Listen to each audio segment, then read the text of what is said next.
long as audio is good. So, hey, welcome to our first recorded Zoom session. I know we kind of didn't give too much notice about it, but this is going to be a weekly thing at 10 o'clock Pacific in the morning on Wednesdays. So 10 o'clock Vancouver time. We're going to have an open Zoom for members of the coastal community. You can come in and discuss weekly topics, or if you've got any questions, we can answer them live over the call. And we'll talk about drone news and drone related events. It'll probably turn into our podcast, so we'll make recordings and we'll cut it down and edit it as well. We'll have some guests on here. As you can see, we're in our new fancy podcast studio. We're still getting everything set up. Things are going to iterate as we go, so we're getting better. Marshall, do you want to show them, show camera 4 so you can kind of see everything else that's going on? So yeah, we've got Finn on the TV. Our guests will come up on the TV. We've got 3 microphones in here, so we can have people in the studio. We've got Marshall behind running the mixer board and 4 cameras. And so, yeah, it's pretty cool. So you can go back to yeah, we're still figuring everything out. So, and I'm not wearing glasses, so it just looks like a sideways happy face. So, since no one else is here right now, we're doing a job on Friday it's in downtown Vancouver. And the topic I put on the list for today is using micro drones to do the job. And Finn, how's the sound? Do you hear any background noise or anything right now? No background noise. Awesome. Okay, so we can leave the AC going while we're doing these calls. And so the job is in downtown Vancouver. And one of the things we've run into is if you need to be an advanced pilot because it's a control zone, right? So that means you got to go through nav drone to get permission to fly. And I'm going to bring up the map on my laptop here. And I will ask you, can you enable screen sharing, Finn, for me, please? Map. Let's see if we can make this work. So we're 10 minutes in. We'll just keep an eye on time. We're going to cap this video at 30 minutes today because this is probably going to be more of a dry run, but at least then people can see what they're missing out on. Exactly. I've enabled screen sharing for all Awesome. Participants. Cool. Okay, so I'm sharing my laptop. So now everyone should see that. And so let's go to downtown Vancouver. And we will go to the location that we are going to be flying, which is in Yaletown. And I will try and remember to keep my mic facing my mouth because these are close proximity microphones. And it's on Drake and Seymour. Pretty much right on the corner here. So this is our spot. So in nav drone on the map view, you can see the overlapping airspace here. So we got Vancouver Harbor, Vancouver General Hospital, and also a Vancouver Harbor. Let's click on the first one here, and you can see that it's the control zone for the water aerodrome, which is out by Stanley Park. Then there's the overlapping hospital. It's a civil heliport. So this would be we're within 1 nautical mile of the heliport. One thing to note, Finn or Marshall, we're definitely gonna need a little bit more light on my face here. We need another key light. Like looking at the preview, my eyes are pretty shadowy. Excuse me. And then the other spot is Vancouver Harbor, which is the actual control zone, which is a Class C. So the lower limits and upper limits are a thing for drone pilot authenticate or for getting access. That's a little better. So this control zone extends from the surface to 2,500 feet. So if I'm an advanced pilot, now you see, if I zoom out a little bit, you'll see these square grids. Now for drone pilots, these grids are automatic approval altitudes. So for example, let's go over here to Grandview Viaduct and Vernon. If we click on there, you'll see the control zone, CYHC and Vancouver Harbor. On the lower limit, that means that from the surface and up, you need permission. And then this upper limit here means that you'll get permission automatically at up to 400 feet. So if you request 325 feet as your clearance altitude for flying the drone inside that control zone, you're going to get automatic approval if you want. So that's in the light shaded area. Now, if we move over here to this zone and we click on this again, you'll notice it's 0 to 100 feet. So if I needed 300 feet permission to fly in this area in Hastings and commercial, I wouldn't get automatic approval in this app. It would then go from here. I'd submit my request. It then goes across the desk of the Vancouver Sentry for Nav Canada. The Sentry would then decide if there's any conflict and then approve or deny it. What I've run into, and this is kind of an in-progress thing, so this is an insider thing to the community that we're still working on, is there's no recourse if you have a problem getting approval for a certain area. So in our circumstance, we're back over here on Seymour and Drake. I click on the grid, it's 0 to 100 feet. I probably can get away with 100 feet, but there's two things that kind of are a bit odd for the situation. One, 100 feet above ground, like if we assume everything's at sea level, then that's 100 feet, absolute 100 feet. Most of the buildings on that block are taller than 100 feet. They're 300 feet tall. So, and no aircraft for whatever reason could be justified other than in a film permit situation. Would you see a helicopter driving down Seymour or Drake Street at 200 feet altitude? Like that's insane. So the automatic approval is a problem there. And so the reason that is, if we're at this level, we're zoomed out, we're within that circle of the 1 nautical mile for the Vancouver General Hospital, which is down here. And so what's happening is I've requested 400 feet and getting automatically denied by the Sentry. I've requested 300 feet. And in the notes, I said, please call me if this isn't going to work. Automatically denied, no feedback. I've requested 200 feet. Again, this is a repeat request. Please call this number if you cannot make this work. Let me know if we can work around this. Automatically denied.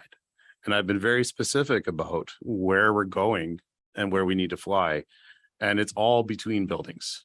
I want to fly the Mavic 3, which is the bigger drone, because it has better wind resistance. It's a turbulent area, right? You get Venturi effect between buildings. And it's got a more robust control signal. So it's a stronger drone, right? I'm going to be less concerned about it flying away. At this point, all I can get is 100 feet automatic approval altitude. I've reached out to Nav Canada. Hopefully we're going to have a conversation about this, get some more, because you, the community, we need to know, like, what's the recourse? How do you deal with this? Like, it can't just be a blanket denial. And the only text that we're getting in the denial reason is conflicts with medevac. And what they're saying is that the Vancouver General Hospital area, because there's a helicopter traffic that might be flying in and out on approach in that area, there's a potential for conflict.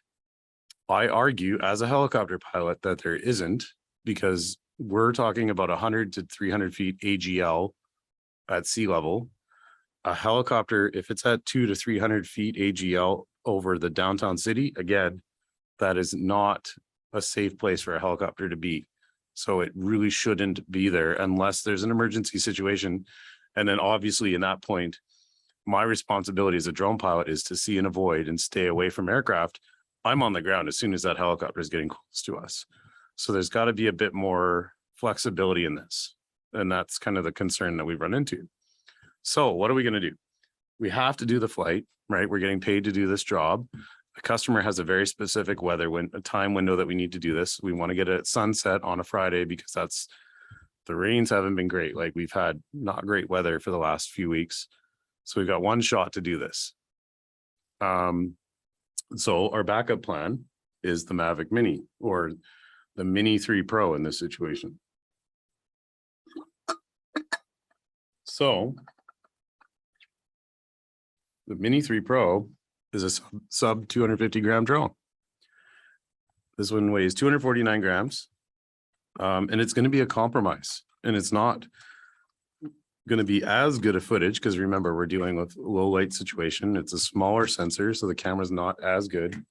We're flying between buildings, so there's potential for more wind. This drone is rated for a level 5 wind, which is roughly 10 meters per second. So it has similar wind resistance, but I'm not going to push my luck with it. We're going to be very careful about this. We're going to fly very close. And also there's been some concerns about the range on this new RC controller. I've seen it kind of struggle at about 500 meters. So we're going to have to probably relocate a couple times in order to get the shot. But we're going to get the shot because at the end of the day, you're not going to get fired for image quality. You're going to get fired for not producing the work that the customer wants, right? It could be a cell phone on a stick. Honestly, if you get something because it's time limited, you got to make do with whatever gear you have, and never turn down a job because you don't have the gear. You don't want to be in a situation where you can't deliver what you should be able to produce, right? It kind of goes back to, why do you get your advanced pilot certificate? Well, you don't want to be turning down a job because of regulatory limitations that you could overcome. The fact that you didn't have your advanced pilot certificate means you couldn't fly a job in downtown Edmonton. Well, that's on you, up until the point where this kind of situation where NAV Canada is not working or giving some flexibility. So I've been talking for 10 minutes. It's obviously going to be pre-recorded because we haven't had anyone stop in yet to say hello, but that's fine. So at the same time, I want to introduce Finn, who is also on the call here. Finn is our new customer service rep. He's coming to us from the fixed wing aviation world. He's a commercial airplane pilot. He's working on his instructor rating, and he's helping us with customer service on drone related questions and aviation knowledge in general. It's an awesome fit, I think. And he's joined the team, so you can see lots of him on the board and on the Zoom calls. And I just wanted Finn to kind of share his story real quick here as well as we kind of wrap up this call. Go ahead, Finn. Yeah, hi. You kind of covered everything in your little spiel there. You didn't leave me a whole lot more story to tell. Setup. Yeah, it's a good setup. It's such a good setup that there's not much left. Yeah, so I fly out of Pitt Meadows. I'm getting my instructor rating there. I'm a fixed wing pilot with not too many hours, about 235 hours as of this recording. And yeah, so I'm excited to be part of the team and to learn more about drones, working towards the advanced pilot certificate, as probably many of you are. So yeah, we're kind of on that journey together. So Finn's working on his advanced pilot certificate right now, going through our program. So that'll be good for him to have some fresh perspective as a drone pilot, a new drone pilot, just like everyone else that's probably coming to our community, but also coming from a background in aviation. So it's good to see that kind of parallel. That's how I started too, right? I came from the rotary world and switched to drones and saw the massive potential in this industry. So, and it's exciting, right? It's totally different. And every day we do something different. Like we're doing high tech things. We're messing around with cool tech. Like in the drone world, you're combining, like for me, big passions, cameras, photography, land surveying is becoming something that's really cool. Like being able to take maps from drones and understand where we are in the world. Like it's expanded my understanding of the world around me quite a bit, even just in these last 6 months. It seems silly, but like going through the world projection systems and getting an understanding of why they exist, why we have things like WGS 84 mapping projection and things like that have really kind of blown my mind. So, and I won't incriminate myself further by saying why I didn't think of it until now, but that's something we'll talk about in the mapping course. So we've talked for 20 minutes. We've talked a little bit about the Mavic Mini. So just to wrap that up, this scenario, what we're going to do is we're going to use the Mavic 3 to where we're legally allowed to, so up to 100 feet above ground. And then if we need shots above, because we don't necessarily need high altitude shots, but it bothers me that we don't have that option. We're going to use the micro drone We don't have a parachute for the Mavic 3, so we're going to be limited to operating over 4-lane roads and major intersections with the Mavic 3 downtown, because we can't fly within 16.5 feet horizontally of any bystanders. And being downtown is very difficult to restrict yourself from bystanders. So, and we're going to use public land to take off. No film permits are required because we're not stopping infrastructure or doing anything major. Vancouver's a little bit laissez-faire about this. So we've talked to them before about it and said, like, if you don't have a stream of white trucks like the circus for doing a major film set, then you're kind of outside of the permit territory. So it's situational, and this isn't like saying like a blanket disclaimer. Anything that we do isn't necessarily going to be the same circumstances for you if you're in the same situation that we are. You're always going to want to do your own due diligence and part of your site survey process. So we've got our approval for Friday up to 100 feet at 8 o'clock sunset. And actually, before we go, I'll share one more thing on my screen. Let me just get it before we'll do some Julia Child magic here, so I don't share everything on my screen. But I want to show you, we've done some pre-visualization. So let me bring up Google Earth Studio. And we will show you in real time how we previs shots to show the customer. Let me see if I can open my last one.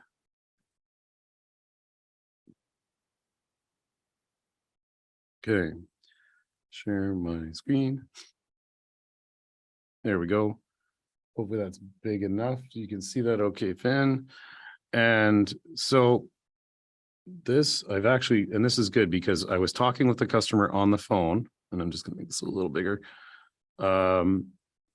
And the property that's in the target of my renders here. So I'll just let this one play so you can see this is what a potential shot would look like if Google Earth Studio lets you emulate what the drone might look like. So I've got it set up at 60 meters altitude. So that's 120 feet. Well, no, sorry, that's almost 200 feet. And we've got it on a target. In the process of showing the customer these shots, we realize that this is the wrong property. So, and we've sorted out. So I'm going to move the camera target to the actual property, and I'm going to readjust which one's the target? So I'm going to delete that keyframe, and this is just like a video editor. So I can have just the one target. And I will go through to frame one here, and I will set that and delete these. So you can delete these keyframes as you're going through it and delete that. So now I just have the one, and we're going to move it to the spot. And as we play, now the camera will track. Oh, I did that wrong.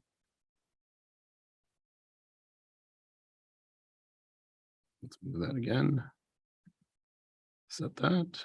Okay. So now we know what the camera is facing, the correct property, and we can adjust the flight path of the drone and say, okay, we could safely go down Granville Street. And let's start here on Granville Street. And we will move this drone here so we know we're crossing over top of buildings and not over top of people. And let's see how this looks from the start. So the drone will be coming down Granville Street. We won't worry about time right now. And is it going to hit the building with this shot? No, actually it's going to work out. And that's actually kind of cool. So you can see there's the building. It's going to hit this building, crash. So we would adjust our flight path, and you can adjust your keyframing so that you get an idea of what the shot's going to look like. And then you can render this out and show it to the customer. And then the customer can say, yeah, that's actually a really cool shot, having it come around the building. We just have to make sure that we're in a spot. We would have to be flying from up here so that we maintain visual. And then it starts zooming in on the building that we're going to get a shot. And I've also set the lighting to be a low angle, so it's near sunset. So we kind of get an idea of what the light's going to look like. And so if I go full screen, now I can kind of see a better shot. And wow, that TV looks terrible. Is hopefully it looks a lot better on the Zoom call than it does on the TV, because the TV's crushed out all of the, and then you can just adjust time. So this is something. Then I go to render.